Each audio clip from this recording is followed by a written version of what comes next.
Meus irmãos, a paz do Senhor Jesus Cristo, né? Nós estudamos aqui a lição número 3 e eu quis fazer um resumão, um breve resumão aqui da lição, né? Uma lição muito boa para o nosso aprendizado, para o nosso fortalecimento espiritual. E aqui a lição de número 3, né? Uma lição muito boa, uma lição muito boa para o nosso aprendizado, né? Cujo título é A Inerrância da Bíblia. Eu só queria ler aqui para vocês, lá no nosso textuário, que diz o seguinte, lá em Mateus capítulo 5, versículo 18. Porque em verdade vos digo que até que o céu e a terra passem, nem um jota ou um tio se omitirá da lei sem que tudo seja cumprido. Né? A nossa verdade prática diz o seguinte: a doutrina segundo a qual a Bíblia não contém erro algum denomina-se inerrância das Escrituras. Por isso podemos confiar em sua mensagem que é incorruptível. Então, lição muito boa, né? Está dividida em 3 capítulos, certo? O primeiro capítulo ele se apega nesses dois termos, a inerrância bíblica, né, da qual fala que a Bíblia não contém erros, ela não contém erros, certo? E fala sobre a infalibilidade que vem de infalível, que a Bíblia não contém falhas, né? Ela é digna daquilo que Deus queria falar para a humanidade, né? É aquele termo que a Bíblia diz o que Deus diz, né? Nós temos que é maravilhoso isso, né? A Bíblia diz o que Deus diz. Como é maravilhoso abrir a Bíblia e ter a certeza daquilo que é Deus falando conosco. Maravilhoso.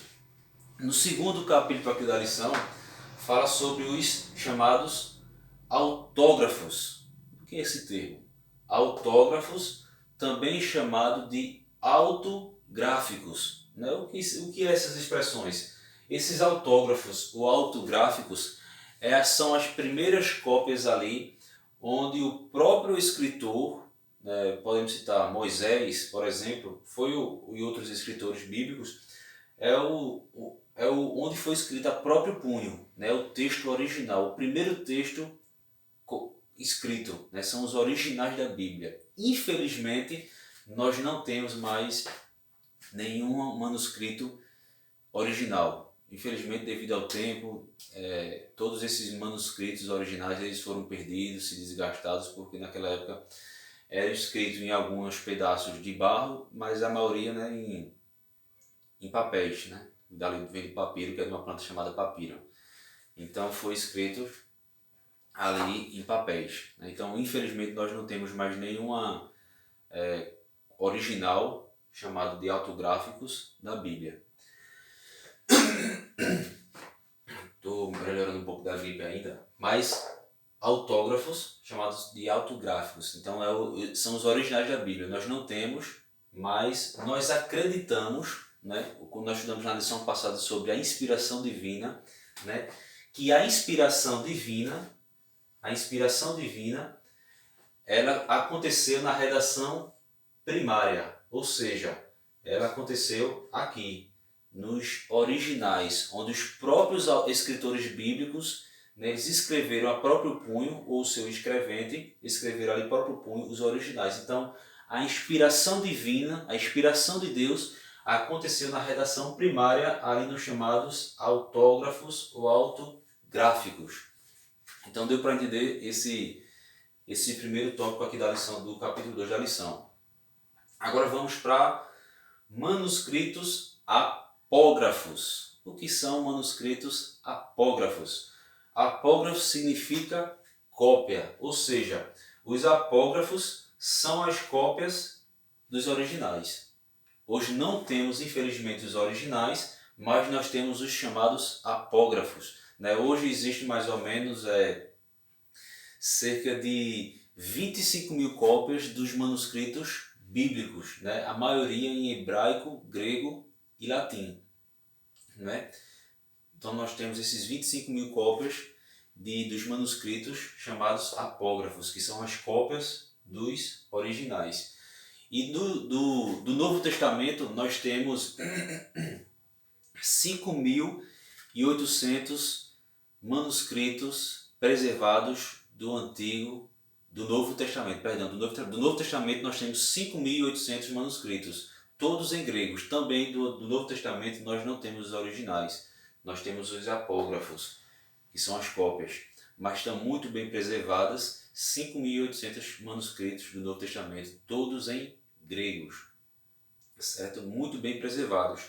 Mas desses manuscritos, desses 25.000 manuscritos bíblicos, nós temos eles em grego,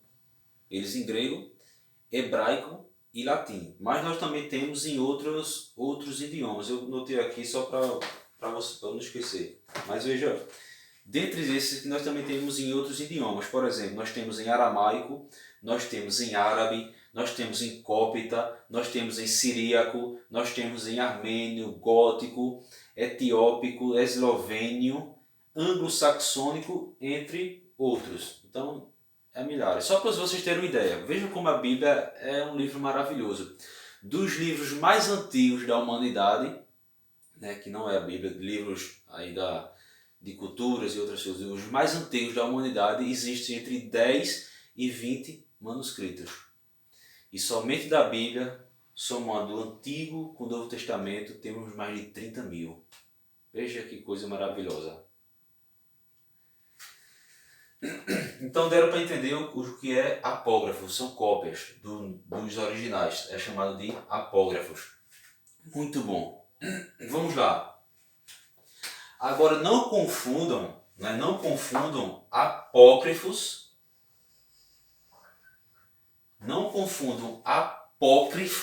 com apógrafos.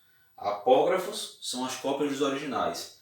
Apócrifos, eles são chamados de livros ocultos, livros escondidos, né? Antigamente, quando alguém queria falar de um livro de alguma seita, eram chamados de os livros apócrifos, que eram livros de seitas, livros escondidos, eram chamados de apócrifos. Mais tarde, né, esses apócrifos também foram chamados de alguns livros, né, que foram escritos ali na região da Palestina ali, e alguém que não foi os autores bíblicos, não foram os escritores bíblicos, e alguém escreveu e quis dizer que era da Bíblia também, quis colocar como se fosse algum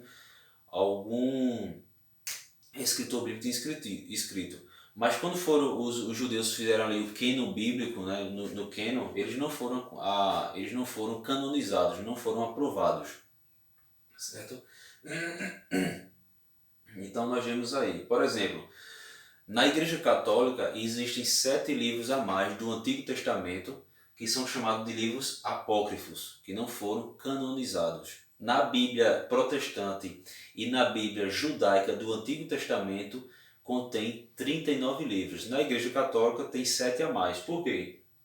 Em 1546, né, no Concílio de Trento, Trento é uma cidade da Itália, ali na região do Tirol italiano, onde o Papa Paulo III, certo? Devido às críticas dos protestantes e de outras pessoas, ele organizou ali um concílio, que também pode ser traduzido como ecumênico, é uma reunião de cunho religioso, onde ele acrescentou, certo, esses 7 livros que são Tobias, né, Judite,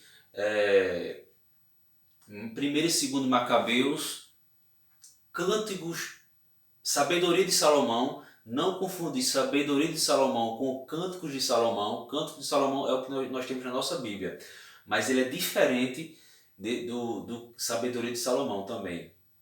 E também Eclesiástico. Não confundir Eclesiástico com Eclesiastes. Eclesiastes nós temos na nossa Bíblia, não é? E esse Eclesiásticos, ele não foi canonizado, então ele não foi aprovado. Baruque, né, Judite, são 7 livros no total. E são esses chamados livros apócrifos, certo? E nesse concílio de Trento, organizado pelo Papa III, eles usaram esse termo aqui, deuterocanônicos, ou seja, aprovados após um estudo. Aí eles acrescentaram esses 7 livros ali no Antigo Testamento. Então a igreja, na Bíblia Católica, tem 7 livros a mais, da qual na nossa Bíblia, na Bíblia do Protestante, não tem. E também na Bíblia Judaica, dos israelitas, dos judeus, não contém esses 7 livros a mais. Só contém 39 livros, certo? Vamos lá. Então deu para entender, né? Só não confundir apócrifos com apógrafos. Apógrafos são cópias e apócrifos são livros escondidos, livros ocultos que não foram aprovados pelo cânon bíblico. Vamos lá para o vídeo não ficar, né, não ficar tão longo. E tem os escritos pseudoepígrafos. E o que significa? O que são escritos pseudoepígrafos? Pseudoepígrafos nada mais é do que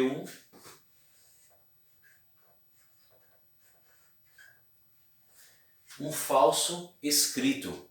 Pseudoepígrafos significa falso escrito.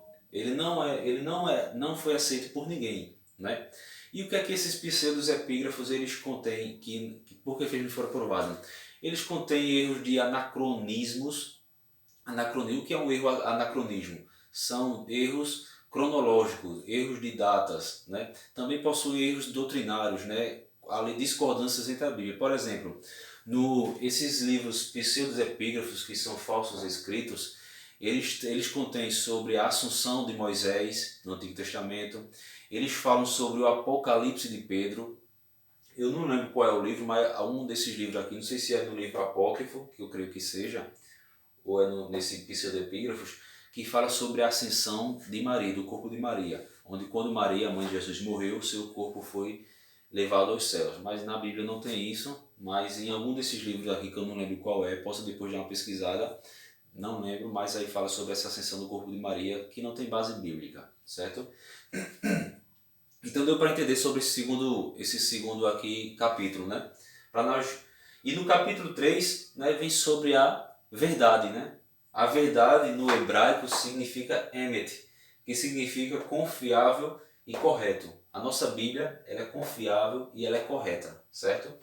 E também tem esse termo aqui, aletheia, que vem do grego, certo? Que significa real e fidedigno. Ou seja, nós não temos as cópias, nós não temos os originais da Bíblia, mas nós acreditamos, não é, que as cópias, os chamados apógrafos, são fidedignos ao autográficos, que são os originais, certo?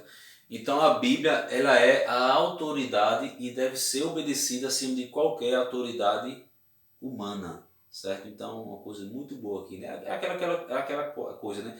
Quem crê numa Bíblia inerrante também crê numa Bíblia infalível, certo? Então Deus, com todo o seu poder, com a sua soberania, que criou o universo, tudo o que existe, Deus, né, criou ali no coração dos escribas, de homens e mulheres ali, pelo zelo, né, pelos escribas, para que eles zelassem, cuidassem da Bíblia. Só uma história rápida para vocês terem ideia.